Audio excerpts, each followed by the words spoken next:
Hey, hello, how do you do? Shady Doorags here, and welcome to another episode of Episode Rundown, where I, Shady Doorags, run down the episodes of Miraculous, Tales of Ladybug and Cat Noir. And today we're looking at the episode Befana, episode 5, I think it is? Episode 5, Befana. I hope I'm saying that right, because this was a weird one, and not in a good way, kind of weird. So the episode starts with Tiki wishing Marinette a happy birthday. It's Marinette's birthday today. And already I have a nitpick. Not really objectively bad, but something I consider to be a nitpick. A lot of time has passed in this show, but we don't know how much time because it's episodic. Paris is in the northern hemisphere, so it has regular seasons, but we've only really seen summer.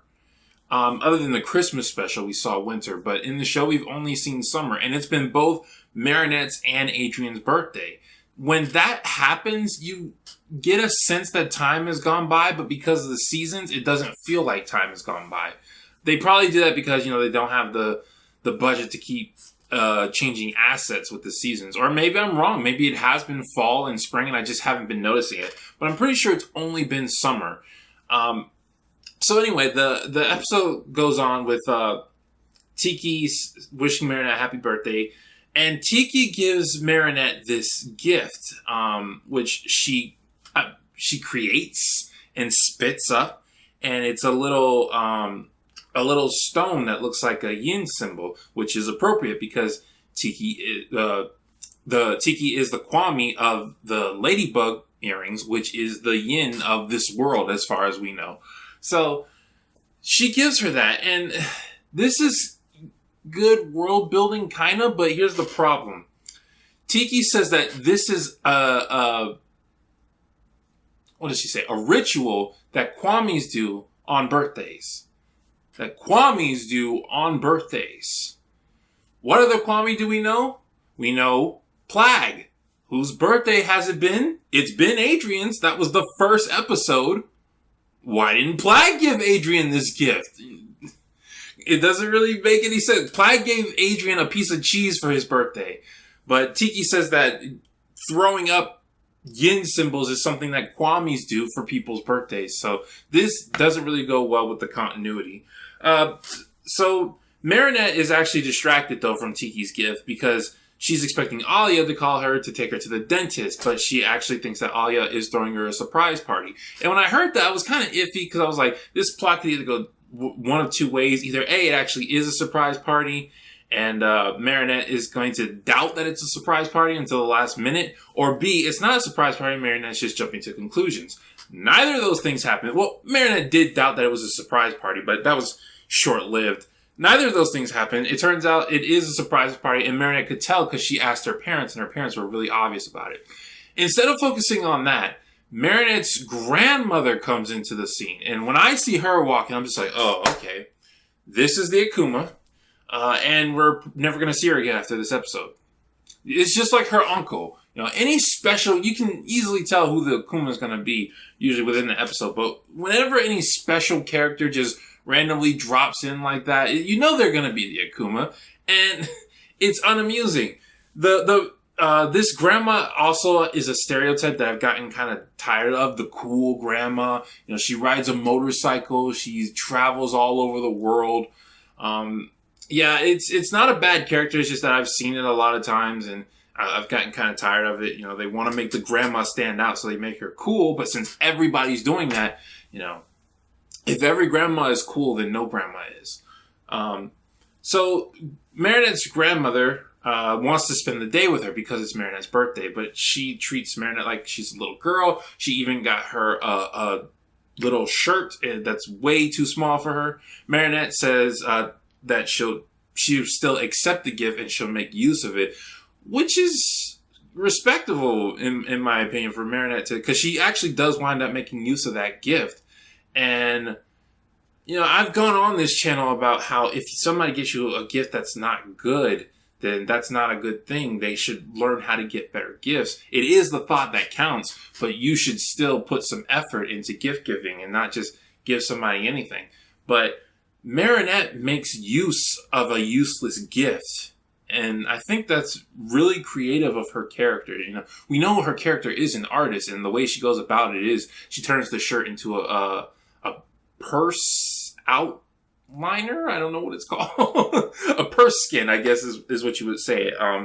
She turns it into a purse skin, and it's very creative. Like, I actually do like that she did that. So anyway, Marinette's grandmother wants to spend the day with her, but Marinette knows that Alia is coming to take her to the dentist. And here's a cliche that I've talked about so much on this channel. When a character lies and they could easily avoid problems by simply telling the truth. Marinette doesn't want her to break her grandmother's heart and tell her that she's too old to be doing the things she's doing, or tell her that she's already got a party plan, which that part's kind of iffy because Marinette was pretending to not know that there was a party plan. But still, she could have just told the truth, like, right from the get-go. Grandma, hey, I want to spend the day with you, but I do have a thing. You know, she kind of said it, but she was very reluctant. And I know not everybody is, for lack of a better word, powerful with how they express themselves. But I think this could have just been solved. And Marinette, we've seen her be powerful in other moments, especially when she's Ladybug. So anyway, they go through the day, and Marinette is not enjoying their activities, but she's just trying to make her grandmother happy. Kind of reminds me of the Pie episode with Rainbow Dash and Pinkie Pie. Then the time comes where Alia calls Marinette. Marinette tells her grandma she has to leave. Her grandma is heartbroken, just like Marinette expected. And her grandma also finds out that Marinette hasn't been eating the candy that she has with her. And that breaks the grandma's heart. And of course, she becomes the Akuma. And this is where things get weird. Because I'm pretty sure if I was either French or Italian, one of them, I would get a lot of the jokes here. There are some cultural jokes that just aren't working for me. First of all, Befana. I don't know where that came from. Like, I looked it up. In Italian, it means, epiphany. That's what it is. It meant epiphany. And I was like, what did that have to do with the episode? I hope it is epiphany. But anyway, I was like, maybe the grandma realized that Marinette was all grown up and that is why she had an epiphany. I don't know. Like, it doesn't make sense. I'm thinking this grandma is supposed to be some kind of famous fictional character, kind of like Santa Claus. Because when she turns into an Akuma, she rides around on a flying motorcycle, deciding whether or not you're good or bad. And then she shoots candies at you, and depending on whether she thinks you're good or bad, you either turn into stone or you turn into an angel. Both of which are terrifying. Like, that, very terrifying. So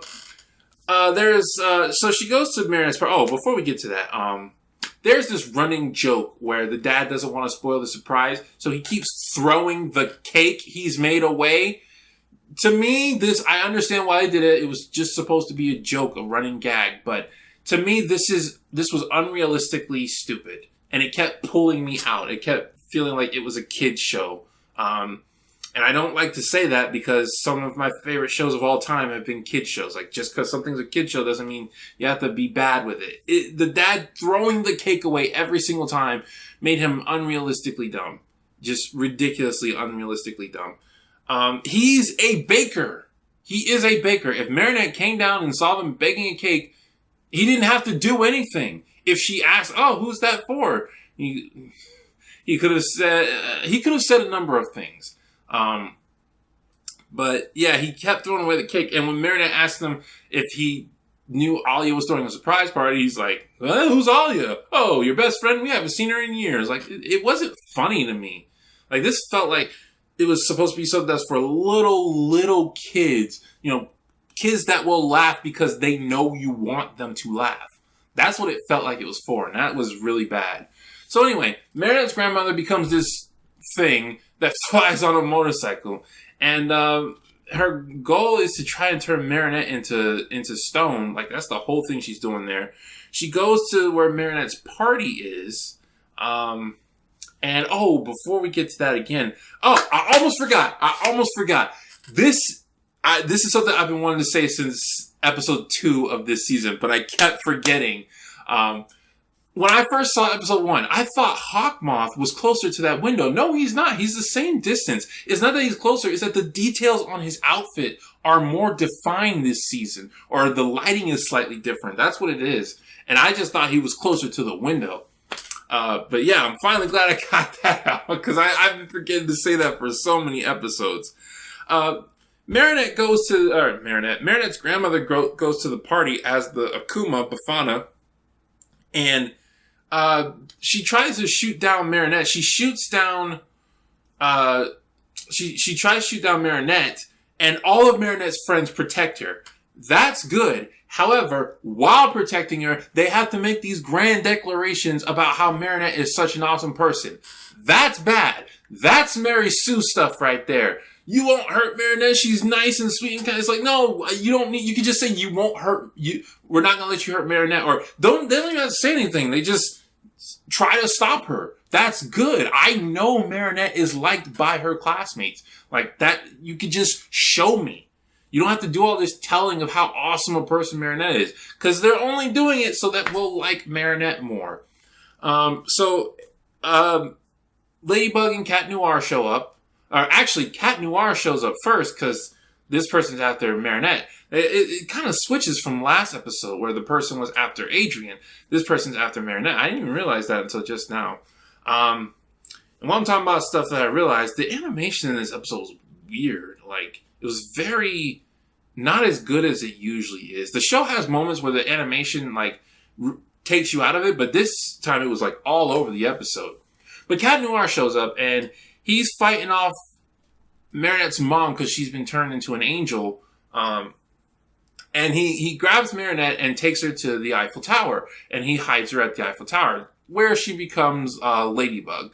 Not a whole lot of interaction between Cat Noir and Marinette, but I kind of prefer it that way because they don't really have any chemistry. Like, I think Ladybug and Cat Noir have very little chemistry, but Marinette and Cat Noir have even worse chemistry because Cat Noir is too good at not being Adrian, and Marinette doesn't want to be around Cat Noir anyway for some reason. You know, I get confused at whether or not Marinette likes Cat Noir. Like, I know she trusts him.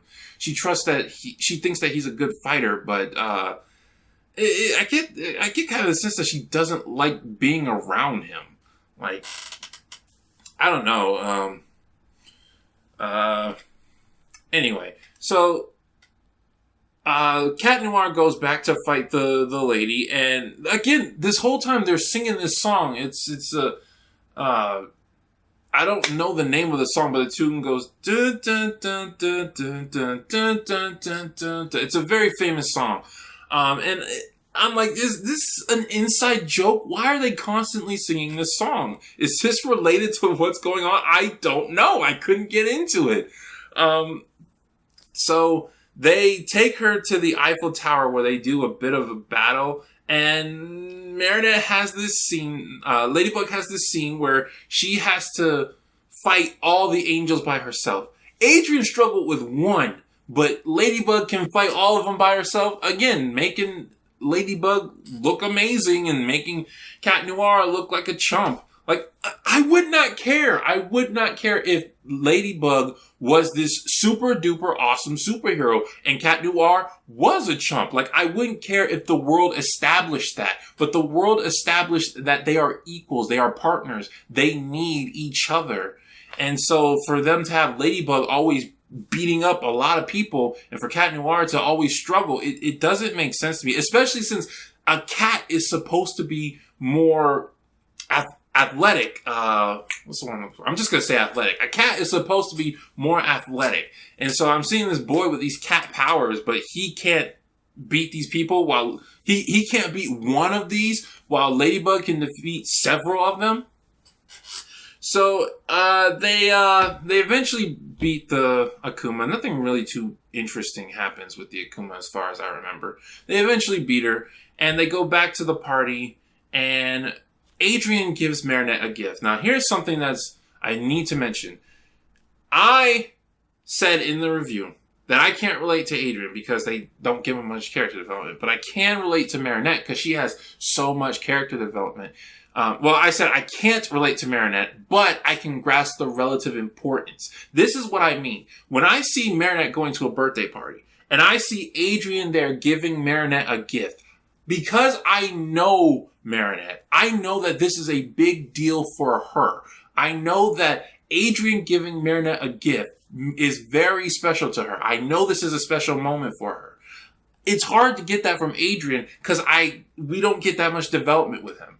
So even though I'm not a teenage girl, I'm not in love with a supermodel Teen of the Week magazine dude, I can understand why it's important to Marinette. But because Adrian doesn't get so much focus, it's hard when a problem his way comes. All I can say is, dude, quit complaining. That's all I can say with him. But Marinette gets this gift from Adrian, and it's a Lucky Charm bracelet. And I'm like at first it kind of stumped me, and he pulled out the one she gave him from Gamer. And I'm like, okay, I'm conflicted about this. On the one hand, you guys are giving continuity, which we all know I love me some continuity. On the other hand, this bracelet has been absent for a while now. Like, it would have been nice if we had seen Adrian wearing this bracelet in other episodes. And on the third hand, this wasn't the best time to reveal that he still had it. Like, a good time to reveal that would have been like a very special moment. Like, the dance scene in the Chloe episode, Despair Bear, that would have been a good time to reveal it. Or the moment she finally discovers that he's Cat Noir, that would have been a good time to reveal it. But to reveal it now, I don't know. I guess it's a reminder, and maybe they'll use both Lucky Charms to reveal them later. But I would like it if they just added the Lucky Charm to Adrian's model. If they have, let me know. If they have and I just haven't been paying attention, let me know. Because I think if they have been doing that, that would have been really good continuity. But I doubt they have because the episodes get switched around. So, and I know they use the same models over and over again. So, yeah, that kind of upset me and delighted me at the same time because I do like continuity. But anyway, so Marinette takes the gift and she loves it, because it's from Adrian. And she says this line that to Tiki because she made Tiki's gift into a necklace. She said it's not about the gift, it's about who gives it. And that's a very interesting lesson. Like, a lot of these lessons I take away from these shows, these episodes are like bare basic kids lessons.